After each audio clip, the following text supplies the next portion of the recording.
한 주를 시작하는 월요일 아침입니다. 오늘 신명기 4장 1절에서 14절까지의 말씀 함께 보겠습니다. 이스라엘아, 이제 내가 너희에게 가르치는 규례와 법도를 듣고 준행하라. 그리하면 너희가 살 것이요 너희 조상의 하나님 여호와께서 너희에게 주시는 땅에 들어가서 그것을 얻게 되리라.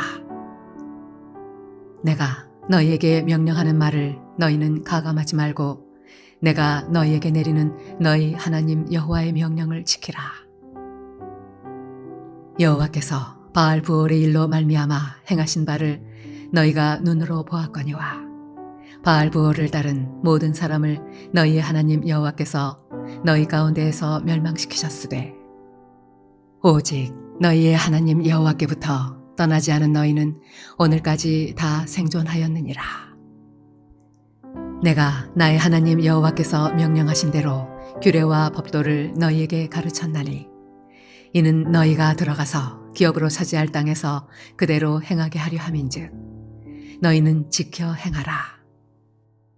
이것이 여러 민족 앞에서 너희의 지혜요 너희의 지식이라. 그들이 이 모든 규례를 듣고 이르기를 이 큰 나라 사람은 과연 지혜와 지식이 있는 백성이로다 하리라. 우리 하나님 여호와께서 우리가 그에게 기도할 때마다 우리에게 가까이 하신 것 같이 그 신이 가까이 함을 얻은 큰 나라가 어디 있느냐. 오늘 내가 너희에게 선포하는 이 율법과 같이 그 규례와 법도가 공의로운 큰 나라가 어디 있느냐.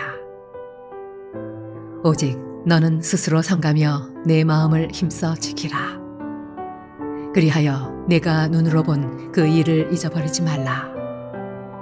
내가 생존하는 날 동안에 그 일들이 내 마음에서 떠나지 않도록 조심하라. 너는 그 일들을 내 아들들과 내 손자들에게 알게 하라.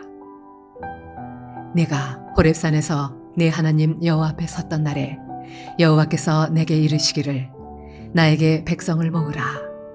내가 그들에게 내 말을 들려주어 그들이 세상에 사는 날 동안 나를 경외함을 배우게 하며 그 자녀에게 가르치게 하리라 하시매 너희가 가까이 나와서 산 아래에 서니 그 산에 불이 붙어 불길이 충천하고 어둠과 구름과 흑암이 덮였는데 여호와께서 불길 중에서 너희에게 말씀하시되 음성뿐이므로 너희가 그 말소리만 듣고 형상은 보지 못하였느니라. 여호와께서 그의 언약을 너희에게 반포하시고 너희에게 지키라 명령하셨으니 곧 십계명이며 두 돌판에 친히 쓰신 것이라. 그때에 여호와께서 내게 명령하사 너희에게 규례와 법도를 교훈하게 하셨나니 이는 너희가 거기로 건너가 받을 땅에서 행하게 하려 하심이니라. 오늘 본문은 장차 가나안 땅에 들어가서 살아가게 될 다음 세대들에게 모세가 전하는 유언과도 같은 설교의 그 첫 번째 파트의 마지막 결론과 같은 부분인데요. 1절은 이렇게 시작을 하고 있습니다. 이스라엘아, 이제 내가 너희에게 가르치는 규례와 법도를 듣고 준행하라. 그리하면 너희가 살 것이요 너희 조상의 하나님 여호와께서 너희에게 주시는 땅에 들어가서 그것을 얻게 되리라. 이스라엘 백성들이 이제 앞으로 약속의 땅 가나안에 들어가서 잘 살아가기 위해서 정말 중요하게 알고 있어야 할 것을 강조하고 있습니다. 바로 규례와 법도를 듣고 행하라 라는 것이었습니다. 이 사실을 이스라엘 백성들의 생존과 연관지어서 이야기하고 있는데요. 이 내용은 이제 4절에 가서 조금 더 구체적으로 설명을 하고 있습니다. 4절의 말씀을 보면 하나님께 붙어서 떠나지 않는 것, 그것이 바로 너희들이 새로운 땅에 들어가서 살아갈 수 있는 유일한 방법이다 라고 밝히고 있습니다. 여기서 하나님께 붙어 있다라는 것은 우리가 물리적으로 하나님께 붙어 있을 수 있는 건 아니겠죠. 바로 그분의 말씀에 붙들려 있어서 그대로 순종하는 자세를 말하는 것입니다. 만일 평소에 높은 곳에 올라가는 것을 두려워하는 사람이 어느 날 건물에서 화재가 나서 급하게 대피한다고 대피한 게 옥상으로 대피를 하게 되었습니다. 그런데 그 건물에서 살아날 수 있는 방법은 바로 옆 건물과 연결되어 있는 그 건물과 건물 사이에 구름다리를 건너야만 자신이 살 수 있다라고 한다면 아무리 고소공포증이 있고 높은 곳을 두려워하는 사람이라 할지라도 자기가 살아야 하겠기에 어떻게 해서라도 그 다리를 건너서 옆 건물로 갈 것입니다. 이처럼 지금 이스라엘 백성들에게 어떤 다른 대안이 있는 것이 아니라 생존을 위해서, 살아가기 위해서 그들이 해야 할 단 한 가지의 방법, 그것은 하나님의 말씀에 순종하고 그대로 지켜 행하는 것, 그것이라는 것을 지금 유일한 방법에 대해서 설명하고 있는 것입니다. 그리고 이 명령은 이제 단 한 개인에게만 적용되는 것이 아니라 6절의 말씀을 보면 지역 공동체와 또 넓게는 국가로까지 확대되어 동일하게 이 명령이 적용되고 있는 것을 확인할 수 있습니다.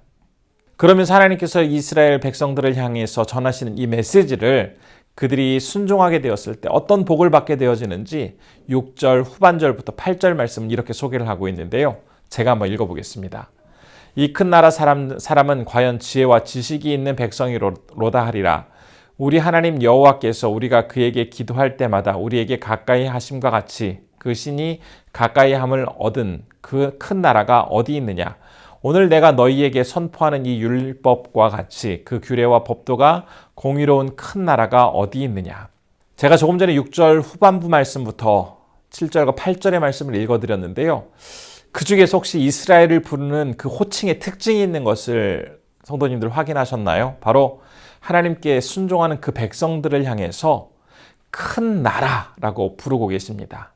즉, 그 백성들이 하나님 앞에 나아가 기도할 때 그들과 함께 하시면서 그들을 도와주시기에 비록 그들은 여러 가지 면에 있어서 제한이 많이 있지만 그들을 큰 나라 되게 해주시겠다라고 약속해 주는 말씀입니다.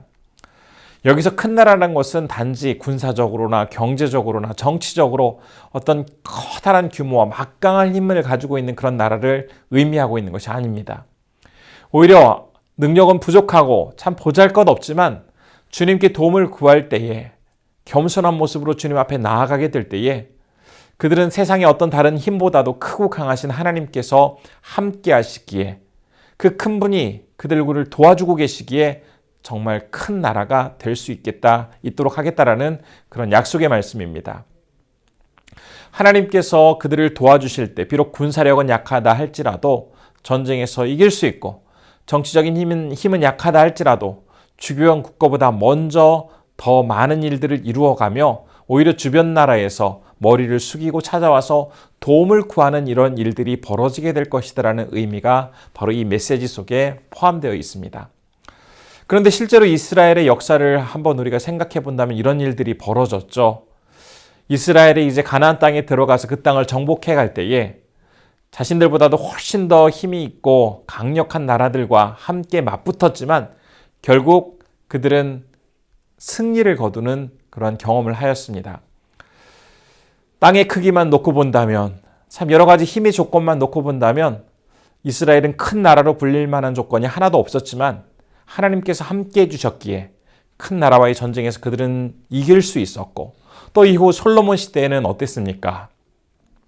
솔로몬의 지혜를 듣기 위해서 주변의 강력한 국가에서 그를 찾아와서 오히려 머리를 숙이고 솔로몬 앞에 나아가서 지혜를 구하는 그런 일들이 있는 것을 보면 하나님께서 함께하는 것, 하나님께서 함께하는 것, 그것이야말로 가장 큰 나라가 되는 것, 큰 공동체가 되는 것, 큰 사람이 되는 길이라는 것을 이 말씀을 통해서 우리는 알 수가 있습니다. 하나님께서 역사하시며 함께해 주셨기에 그를 통해서 당신의 영광을 나타내 주셨기에 바로 큰 나라가 될 수 있었던 것입니다. 이처럼 하나님의 말씀을 귀 기울여 듣고 그 말씀에서 온전히 순종하며 살아가는 사람들, 그 사람이 바로 큰 사람이 되고 큰 가정이 되고 큰 공동체와 큰 교회, 큰 나라가 되는 것입니다. 모세가 이스라엘 백성들에게 전하고 있는 이 모세의 유언과도 같은 설교의 말씀, 이것은 우리에게 참 중요한 가르침을 전해주고 있습니다. 하나님의 백성으로 이 땅을 살아가게 될 때 우리가 반드시 기억해야 할 것, 그것은 하나님께서 우리를 자녀 삼아 주시고 또 함께해 주시고 우리를 통해서 그분의 영광을 나타내 주실 때에 우리는 비로소 이 땅에서 강하고 큰 자로 살아갈 수 있다는 것입니다. 외모는 보잘것없고 또 조건과 여러 가지 경제적인 능력과 환경은 참 열악한다 할지라도 하나님께서 함께 해주시기에 그 사람은 큰 사람이 될 수가 있습니다. 그리고 하나님께서는 이렇게 큰 사람을 당신이 계획한 그곳에 세워서 많은 일들을 이루어 가시는데요. 우리는 살다 보면 때로는 내가 서 있는 그곳을 믿음의 눈이 아닌 현실의 눈으로 보다 보면 내가 왜 이런 데에 서 있을까? 내가 왜 이런 일을 할까라고 하면서 불평이 생기기도 하고 좀 많이 속상하기도 합니다. 그러나 그 상황을 믿음의 눈으로 다시 바라보게 되면 하나님께서 나를 그곳에 세우셔서 큰 사람으로서 어떤 일들을 맡기시기 위해서 나에게 그런 시간과 그런 장소와 그런 일을 맡겨주시는 것이다 라는 것을 볼 수가 있습니다. 오늘 하루 하나님께서 우리를 가정과 일터와 사회와 국가 참 곳곳에 이제 세워놓게 되실 텐데요. 그곳에서 내가 비록 다른 사람들이 부러워할 만한 막강한 경제력과 정치력, 권력이 있어서 큰 사람이 아니라 하나님께서 함께 하시기에 그분의 말씀에 온전히 순종하며 나아가기에 진정한 큰 사람이 되어서 나에게 맡겨주신 그 일들을 성실히 감당하며 하나님의 영광을 위하여 귀하게 살아가시는 우리 성도님들 되시기를 진심으로 축복합니다. 이 시간 기도하겠습니다. 첫 번째로 하나님의 말씀에 온전히 순종함으로써 주님이 역사하시는 큰 사람으로 겸손히 살아갈 수 있게 하옵소서 기도해 주시고요. 두 번째로 태국의 김동현 백종옥 선교사님 사역하시는 폰통 파타나 위타야 학교의 부흥의 역사가 있게 해달라고 기도해 주시기 바랍니다. 기도하겠습니다.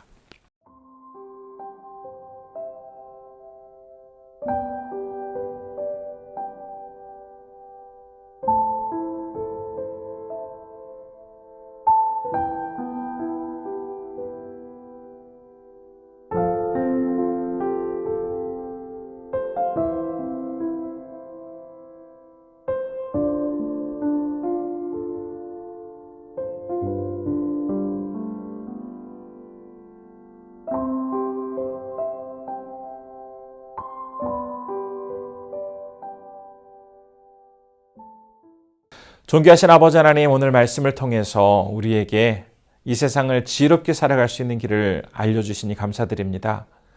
세상 사람들은 막강한 권력과 부와 또 많은 화려한 명성을 쫓지만 그것보다도 더 큰 사람으로 살아가는 것, 더 큰 가정이 되는 것, 더 큰 나라와 백성이 되는 것은 바로 하나님이 함께 하실 때에 큰 사람이 될 수 있다는 것을 알 수가 있었습니다. 하나님께서 우리와 함께 하시고 우리는 그분의 말씀에 온전히 순종함으로써 매일의 삶 속에서 하나님의 영광이 우리를 통해서 풍성하게 나타날 수 있도록 아버지 하나님 주님의 백성들을 붙잡아 주옵소서. 이 시간은 우리 태국에서 사역하시는 김동현 백종옥 선교사님을 위해서 기도합니다. 폰통 파타나 위타야 학교에 가서 학생들을 대상으로 복음을 전하실 때에 부흥의 역사가 있게 하시고 우리 선교사님 건강하게 맡겨진 사명 잘 감당하게 도와주시옵소서. 오늘도 우리 성도님들 어느 곳에 있든지 하나님께서 귀하게 붙잡아 주시고 주님의 나라와 영광을 위하여 귀하게 사용해 주시기를 간절히 소원하오며 예수님의 이름으로 기도드립니다. 아멘.